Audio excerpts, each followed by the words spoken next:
நாட்டில் என்னதாங்க நடந்துகிட்டு இருக்கு? நொடிக்கு நொடி இத்தனை அரசியல் பரபரப்புகளா? அப்படிங்கிறதா நம்முடைய தமிழ்நாட்டு மக்களுடைய எண்ண ஓட்டமா இருக்குங்க. ஒரு பக்கம் இது குதிரை வேக ஆட்சி அப்படின்னு பெருமிதமா பதிவு செய்றாரு முதலமைச்சர் விஜய்ங்க. இன்னொரு பக்கம் இல்லைங்க இது குதிரை பேர ஆட்சி அப்படின்னு கடுமையான கண்டனங்களை பதிவு செய்றாங்க எதிர்க்கட்சிகள். அதை உறுதிப்படுத்துற மாதிரியே கொத்து கொத்தாக அதிமுக எம்எல்ஏக்கள் இங்க தாவேக்காவிலையும் இணைஞ்சிருக்காங்க ராஜினாமா செஞ்சுட்டு. என்னதான் நடந்துகிட்டு இருக்கு இதுக்கு பின்னணியில? மகாராஷ்டிரா, மத்திய பிரதேச ஃபார்முலா அப்படின்லாம் பல தகவல்கள் வருது. ஸோ இந்த உள்ளுக்குள்ளார நடந்து கொண்டிருக்கிற அந்த சீக்ரெட் நகர்வுகள், காய் நகர்த்தல்கள், அந்த ட்விஸ்ட் அண்ட் டேர்ன்ஸ், இந்த பின்னணிகள் தான் இன்றைய நம்முடைய இளங்கோவன் எக்ஸ்பிரஸ். நான் உங்கள் சகோ சே த இளங்கோவன். நிகழ்ச்சிக்கு போகலாம்.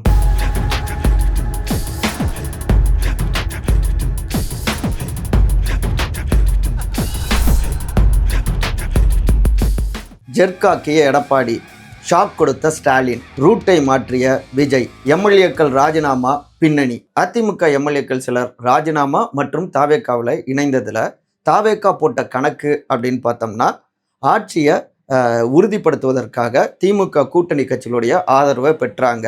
ஆனாலும் அவங்க எந்நேரமும் ஒரு டிமாண்ட் அவங்க முன் வச்சுக்கிட்டே இருக்கலாம். எப்போ வேணாலும் அவங்க பிரிஞ்சு போனால் இந்த ஆட்சிக்கு ஆபத்து. ஸோ அவர்களை இங்கே பர்மனண்ட்டாக தக்க வைப்பதற்காக ஆட்சி அதிகாரத்திலும் பங்கு ஏற்கனவே அவங்க சொன்னது தான். ஸோ கூட்டணி ஆட்சி அப்படிங்கிற அந்த ஒரு விஷயமும் தூண்டிலும் போட்டாங்க. அதுக்கேற்ற மாதிரி ஃபர்ஸ்ட்லேயே காங்கிரஸ் இங்கே வந்துட்டாங்க. அப்புறம் ஏனைய கட்சியினரும் இங்கே கூட்டணியில் சேர்ந்தாங்க. 2 கம்யூனிஸ்டுகள் மட்டும் நாங்கள் வெளியிலேருந்து ஆதரவு தெரிவிக்கிறோம் அப்படின்னு சொல்லியிருக்காங்க. மூன்றாவதாக இந்த 180ங்கிற இந்த நம்பரோடவே இருந்துகிட்டு இருந்தா பிரச்சனை எப்பவுமே. ஸோ அதிக அளவிலான எம்எல்ஏக்கள் பெற்றால் தாவேக்காவுடைய பாணியில் அவங்களுக்கு வந்து இந்த ஆட்சி தக்க வச்சுக்கலாம் அப்படின்னு பிளான் பண்ணாங்க. அதுக்கேற்ற மாதிரி தான் அதிமுகவில் ஒரு சாரார் மாஜி மினிஸ்டர்ஸ் திரு சிவிஎஸ், திரு எஸ்பிவி அவங்க டீமுடைய எம்எல்ஏக்களை போய் சந்திச்சாரு. ஆனால் அதிமுக சைடில் திரு எடப்பாடி பழனிசாமி பொதுச் செயலாளர் 25 எம்எல்ஏக்கள் எங்களுடைய விதிகளுக்கு மீறி தாவேக்கா ஆட்சிக்கு ஆதரவு தெரிவித்தாங்க. ஸோ தகுதி நீக்கம் செய்யணும் அப்படின்னு சட்ட ரீதியாக தொடர்ந்து நெருக்கடிகளை கொடுத்தாங்க.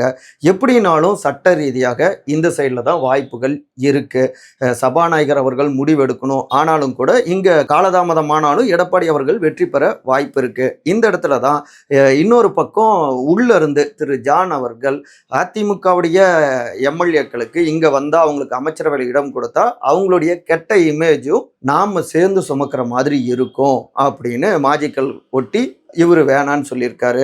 ஸோ இந்த இடத்துல அந்த முடிவை கைவிட்டுவிட்டு 35 அமைச்சர்கள் அப்படின்னு அமைச்சரவையும் விரிவாக்க செஞ்சுட்டாங்க. இப்போ அப்படியே நின்றுட்டு எம்ஜிஆர் மாளிகை வட்டாரம் போவோம். அங்கே காட்சிகள் மாறுது.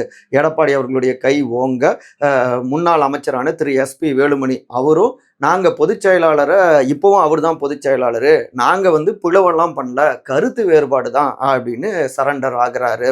அவரை நம்பி போன எம்எல்ஏக்கள்லாம் என்ன பண்ணுறது அப்படின்னு பயப்பட ஆரம்பிக்கிறாங்க. அவங்களுக்குள்ளாரையே ஆலோசனைகள் இதெல்லாம் ஓடுது. அதில் இன்னும் பார்த்தோம்னா 5 எம்எல்ஏக்கள் எடப்பாடி அவர்கள்கிட்ட வருத்த கடிதம் கொடுத்துட்டு, மன்னிப்பு கடிதம் கொடுத்துட்டு இந்த பக்கம் சேர்ந்துடுறாங்க. இப்போ இங்கே 27 ஆயிடுது. இந்த பக்கம் எண்ணிக்கை குறையுது. எஸ்பி வேலுமணியோடைய டீம் வந்து வெயிட் குறையிறாங்க. அப்போ இங்கே வீக் ஆகுறாங்க. அமைச்சர் பதவியும் கிடைக்காது, கட்சி பதவியும் அவர் அதிமுகவில் பறிச்சுட்டாரு. வெறும் டம்மியாக எம்எல்ஏவாக தான் இருந்தாகணும். ஏற்கனவே 5 ஆண்டு எம்எல்ஏக்களாக மட்டுமே இருந்து போயாச்சு எதிர்கட்சியாக இருந்து. இனியும் அப்படி தொடர்ந்தால் கஷ்டம், நம்ம பவரில் நாற்காலியில் உட்காரணும்ல அப்படின்னு யோசிச்சுட்டு இருந்த நேரத்தில் அப்படியே நிறுத்திட்டு நீங்கள் பனையூர் பக்கம் வாங்க. இங்கே எப்படியும் திருச்சி கிழக்குக்கு இடைத்தேர்தல் வர இருக்கு. இப்போ நமக்கு ஒரு பாசிட்டிவான இமேஜும் இருக்குது. மக்கள்கிட்ட புதுசாக ஒரு மாற்றத்தை கொடுத்துருக்காங்க. நம்ம பவர்லேயும் இருக்கும். இப்போ ஒரு இடைத்தேர்தல் நடந்தால் நமக்கு சப்போர்ட்டாக நிறைய விஷயங்கள் ஆகும். ஸோ அவங்க அதிமுக பேனரில் இல்லாமல் இந்த பக்கம் வந்தால் நமக்கு அது கெயின் தானே அப்படின்னு சில விஷயங்கள் இங்கே பேசப்பட, தூண்டில் போடப்பட, அதுக்கப்புறம் என்ன டக்குன்னு ராஜினாமா செஞ்சுட்டு இந்த பக்கம் இப்போ தாவேக்காவிலையும் ஐக்கியமாகியிருக்காங்க.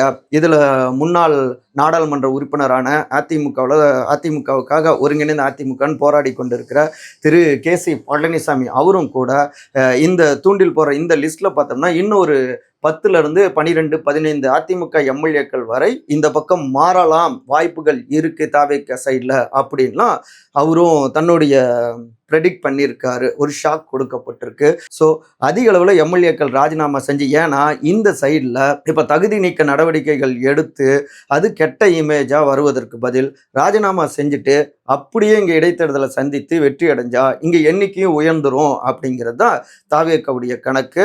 பின்னாடி நீங்கள் எங்களுடைய எம்எல்ஏக்களாக மாறிட்டதால சூழலை ஒட்டி உங்களுக்கு சில பிரதிநிதித்துவம் கொடுக்கப்படும் அப்படின்னு வாக்குறுதிகள் கொடுக்கப்பட அதை நம்பி சிலர் இங்கேருந்து இந்த பக்கம் தாவேக்கா சைடு வந்திருக்காங்க. இதைத்தான் குதிரை பேர அரசியல், மோசமான டேட்டி பாலிடிக்ஸ் அப்படின்னு கடுமையாக கண்டிக்கிறாங்க பல்வேறு எதிர்கட்சியினரும். சரி, இப்படி ஒன்று இவங்க மூவ் பண்ணுறாங்க. உடனே எடப்பாடி அவர்கள் என்ன பண்ணுறாரு அப்படின்னா, எம்பி திரு இன்பதுரை அவர்கள் காட்டமாக இதை கண்டித்து ஒரு ட்வீட்டும் போடுறாரு. இன்னொரு பக்கம் எடப்பாடி அவர்களுடைய டீமு சபாநாயகரை சந்தித்து அதிமுக எம்எல்ஏக்களுடைய 3 பேர் பதவி விலகல் கடிதத்தை ஏற்கக்கூடாது, சட்டமன்ற குழு தலைவர் கொறடா உத்தரவை மீறி வாக்களித்ததால் பதவி விலகலை ஏற்கக்கூடாது அப்படின்னும் கோரிக்கை வச்சிருக்காங்க. முன்னாள் அமைச்சர்களான திரு ஓஎஸ் மணியன், திரு அக்ரி கிருஷ்ணமூர்த்தி உள்ளிட்ட டீமு சபாநாயகரை சந்தித்து திரு ஜேசிடி பிரபாகர் அவர்களை சந்தித்து இந்த கோரிக்கையை வலியுறுத்தியிருக்காங்க. ஸோ அவங்கள பொறுத்த வரைக்கும் அவங்க தகுதி நீக்க நடவடிக்கை எடுக்கப்பட்டு அவங்க தப்பு செஞ்சாங்கன்னு நிரூபணம் ஆகட்டும், அதுக்கப்புறம் தேர்தலை நம்ம பார்த்துக்கலாம், இடைத்தேர்தலை மோதி பார்த்துக்கலாம், எக்ஸ்போஸ் பண்ணலாம் அப்படிங்கிறதா எடப்பாடி அவர்களுடைய ஐடியா. இதில் இன்னொரு பக்கம் பார்த்தோம்னா, முன்னாள் முதலமைச்சர் திமுகவுடைய தலைவர் திரு மு.க. ஸ்டாலின் அவரை பொறுத்த வரைக்கும் இந்த ஆட்சி ரொம்ப நாள் நீடிக்காது, அடம் பிடிக்கிற குழந்தை 2 நாள் அந்த பொம்மையை தூக்கி போட்டுருங்கிற மாதிரி இது ஒரு சினிமா கவர்ச்சியில் இந்த ஆட்சி உருவாகி இருக்கு, ஸோ நம்பிக்கையோடு செயல்படுங்க அப்படின்னு அவர் சொன்னதும், இன்னொரு பக்கம் 3வது அணி அப்படின்னு ஆல் இண்டியா லெவலில் அந்த அரசியல் அவர் தீவிரப்படுத்துவதாகட்டும், இதெல்லாமே என்றாக இருந்தாலும் தன்னுடைய ஆட்சிக்கு ஆபத்தாக மாறலாம் அப்படின்னு தான் இந்த டீலுக்கே ஒத்துக்கிட்டாங்க. இந்த அங்கேருந்து இந்த பக்கம் எம்எல்ஏக்களை தூக்குவது அப்படின்னு பனையூர் வட்டாரங்களில் பரபரப்பாக இந்த செய்திகள் அலசப்படுது. இதில் இன்னொரு முக்கியமான விஷயம் என்னன்னா, தகுதி நீக்க சிக்கலில் சிக்கிய எம்எல்ஏக்கள் வாக்கெடுப்பு நடந்த 15 நாட்களுக்குள்ளார கட்சி தலைமையால் அவங்க மன்னிக்கப்பட்டா அவங்களுடைய பதவி தப்புங்க, இல்லைன்னா பிரச்சனை தாங்க. அந்த கெடு மே 28ஆம் தேதியோடவே முடியுதுங்க. இதை ஒட்டித்தான் அதிமுக சைடில் திரு எஸ்பிவி சைடில் இருந்த சட்டமன்ற உறுப்பினர்கள் ஆற்காடு திரு சுகுமார், அந்தியூர் திரு ஹரிபாஸ்கர், திரு திலீபன், ஜெய்சங்கர், திரு நடராஜன், பண்ருட்டி திரு மோகன் உள்ளிட்ட 5 எம்எல்ஏக்களும் இந்த சைடு எடப்பாடி அவர்களை சந்தித்து மன்னிப்பு கடிதமும் கொடுத்து ஐக்கியமானாங்க. இப்படி இருக்கிற கொஞ்ச நெஞ்ச பேரும் அந்த சைடு போயிட்டா தங்களுடைய எண்ணங்களும் பாதிக்கப்படும், அந்த கனவுகள் ஆட்சியை தக்க வைக்கிற கனவுகள்னு முடிவெடுத்து தான் இதுக்கு ஓகே சொன்னாங்க அப்படின்னு பனையூரை கடந்தும் பரபரப்பு தீ பரவி கொண்டு இருக்குங்க. பாஜக ஃபார்முலாவை பின்பற்றுகிறாரா விஜய்? எகிரும் விமர்சனங்கள். வெறும் 21 நாளில் தங்களுடைய எம்எல்ஏ பதவியை ராஜினாமா பண்ணிட்டு அதிமுகவில் முதல்ல அந்த 3 பேர், அடுத்து பார்த்தோம்னா தாவேக்காவில் இணைஞ்சிருக்காங்க ஆளும் கட்சியில். இது தமிழ்நாட்டுக்கு வேணால் புதுசாக இருக்கலாங்க, ஆனால் அகில இந்திய அளவில் இது அறத பழசு அப்படிங்கிறாங்க அரசியல் விமர்சகர்கள். இதற்கெல்லாம் அன்னைக்கே விதை போட்ட மாநிலங்கள்னு பார்த்தோம்னா ஒரு ஃப்ளாஷ்பேக்கு மியூசிக் அப்படி டொயின்னு போட்டு மத்திய பிரதேசம், மகாராஷ்டிரா அப்படியே பின்னோக்கி போவோம். அதில் மத்திய பிரதேசத்தில் கடந்த 2020ஆம் ஆண்டில் அப்போ காங்கிரஸ் கட்சியுடைய திரு கமல்நாத் அவர்கள் முதலமைச்சராக இருந்தார். அவருக்கு எதிராக திரு ஜோதிர் ஆதித்யா சிந்தியா அவர்கள் கருத்து வேறுபாடு நடக்க அவருடைய பின்னணியில் ஒரு 22 எம்எல்ஏக்கள் ராஜினாமா செய்கிறாங்க.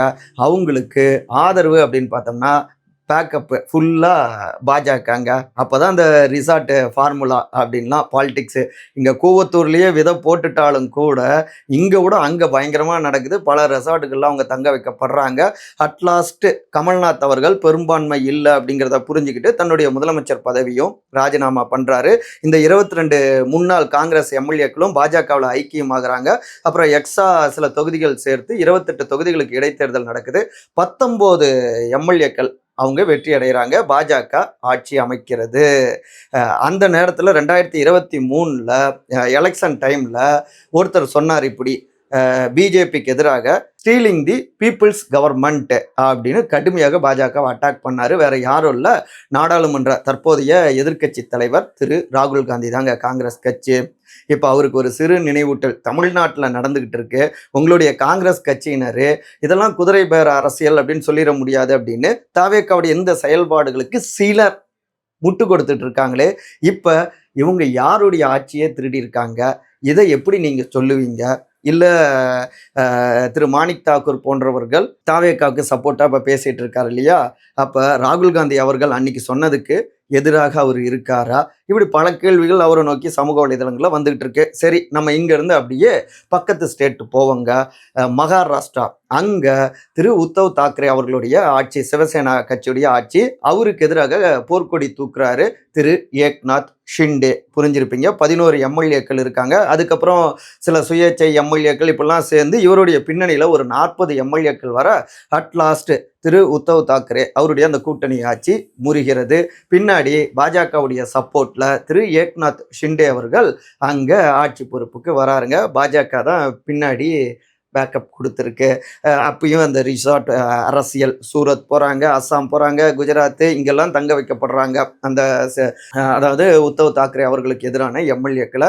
இப்படியாக இந்த குதிரை பேர அரசியல் நாடு முழுக்கவே அப்போ பரபரப்பை கூட்டினதுங்க. அப்படி அங்கெல்லாம் நடந்த காட்சிகளைத்தான் இங்கே இப்போ தமிழ்நாட்டில் பார்க்குறோம். அப்போ பாஜகவுடைய ஃபார்முலாக்களை அப்படியே பின்பற்றுகிறாரா தாவேக்காவுடைய தலைவர், தற்போதைய முதலமைச்சரான திரு ஜோசப் விஜய் அவர்கள் அப்படின்னு கேள்விகள் வருது. எங்களுடைய கொள்கை எதிரி பாஜக அப்படின்னு சொன்னாரு. ஆனா நீங்க இப்ப என்ன பண்ணிட்டு இருக்கீங்க? சரி, மக்களால் தேர்வு செய்யப்பட்ட ஆட்சி, இந்த ஆட்சிக்கு இந்த ஆட்சி தான் முதன்மையாக 108 பேரை வெற்றி அடைஞ்சிருக்கோம். ஸோ ஆட்சி பொறுப்பை கொடுக்கணும் அப்படின்னு சொன்னீங்க. அதுதான் நியாயமும் கூட. ஆனா அதே மக்களால் தேர்வு செய்யப்பட்டவங்க தானே இப்ப அதிமுகவில் வெற்றி அடைஞ்ச எம்எல்ஏக்கள். அவங்க இப்ப ராஜினாமா செஞ்சிருக்காங்களே. அப்போ மக்கள் அவங்களுக்காக வாக்கு செலுத்தினது இருந்தாலும் அதிக அளவுல கட்சிக்காக வாக்கு செலுத்தியிருப்பாங்க. ஆனா மக்கள் கொடுத்த அந்த தீர்ப்பையே இப்ப அந்த 3 பேர் மீறி இருக்காங்களா? இப்ப ராஜினாமா செஞ்சுட்டு 21 நாள்ல ராஜினாமா செய்ய என்ன தேவை இருக்கு? என்ன இங்க அவங்க பிரச்சனைகளை சந்திச்சுட்டாங்க? அப்ப மக்களுடைய வாக்குகளுக்கே, மக்களுடைய தீர்ப்புக்கே எதிராக ஒருத்தர் நடந்துட்டு ஆளுங்கட்சியில போய் ஐக்கியமாகியிருக்காங்க. அவங்கள நீங்க வாங்க அப்படின்னு சிவப்பு கம்பளம் போட்டு வரவேற்பு கொடுக்குறீங்க அப்படின்னா நீங்கள் எப்படி மக்களுக்கான மாற்று அப்படின்னு சொல்லுவீங்க? இதுதான் தூய சக்தி வேலையா? இதை எப்படி அக்செப்ட் பண்ணிக்க முடியும்? பொதுவாக பார்த்தோம்னா மரபுப்படி, சட்டப்படி அவங்களா விரும்பி ராஜினாமா செய்கிறாங்க. அதை நாங்கள் அக்செப்ட் பண்ணியிருக்கோம், ஒன்றும் தப்பு இல்லை அப்படின்னு தோணும். இருந்தாலும் பச்சையாக அது தெரியறது என்ன? அதிகாரத்துக்காக, நாற்காலிக்காக அவங்க அங்கே போகிறாங்க.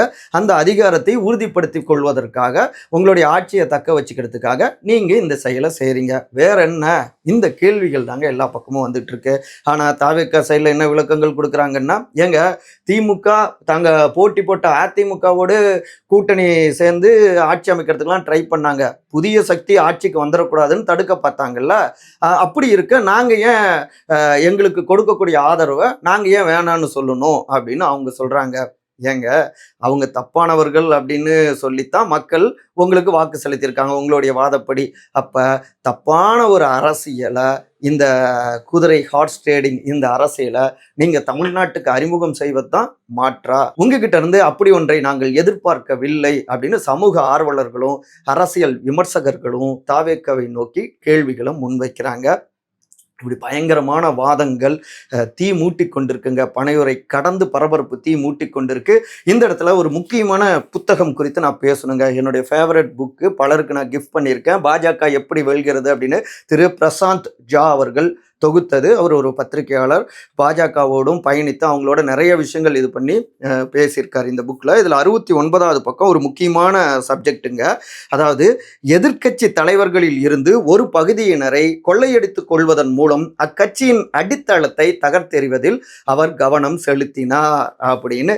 இந்தியாவிலேயே சிறந்த ராஜதந்திரி, பாஜகவில் மிக முக்கியமானவர், அவரால் தான் 3வது முறையாக ஹேட்ரிக் வெற்றிலாம் அடைஞ்சது அப்படின்னு சொல்லப்படுகின்ற அந்த முக்கியமானவர். புரிஞ்சுக்கோங்க, அவர் எப்படியெல்லாம் ஒரு மாநிலத்துக்குள்ளார தங்களுடைய பாஜகவை பலப்படுத்தினாரு, ஆட்சி கவிழ்ப்பு, ஆட்சியில பாஜகவை அமர்த்துவது, அங்க வலிமையாக்குவது எப்படியெல்லாம் செஞ்சாரு அப்படிங்கிற விஷயத்தை இவர் கூட இருந்து அந்த விஷயங்களை தொகுத்திருக்காரு. அப்ப அதே அவருடைய சூத்திரத்தை தான், பாஜக சூத்திரத்தை தான் தற்போது தாவேக்கா பின்பற்றி இருக்கிறதா அப்படின்னு கேள்விகள் வருதுங்க. என்ன சொல்றது? இன்னும் பல்வேறு அரசியல் பரபரப்பு காட்சிகள் பார்த்தாலும் ஆச்சரியப்படுவதற்கு இல்லை.